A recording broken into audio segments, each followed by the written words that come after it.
Gitna po ng patuloy na pagdami po ng mga lumalabag sa batas trapiko sa bayan ng Bayambang, Pangasinan, pinaiigting po ng mga otoridad ang pagsasanay sa pagpapatupad ng disiplina sa lansangan.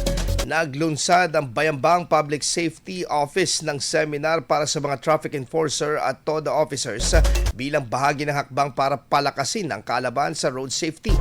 Tamang asal sa pampublikong lugar at mas mahusay na implementasyon ng mga batas trapiko. Dinaluhan ang aktibidad ng mga traffic enforcer, TODA officials at iba pang mga empleyado ng munisipyo kung saan tinalakay ang mga batas tulad ng Republic Act No. 11313 o yung Bawal Bastos Law kasama ang mga probisyon ng Land Transportation and Office Code.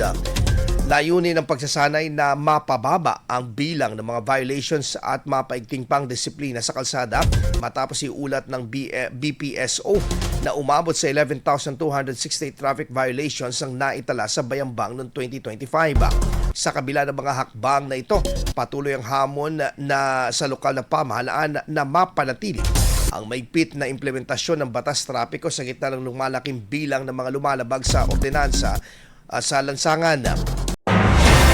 IFM News. IFM News. IFM News.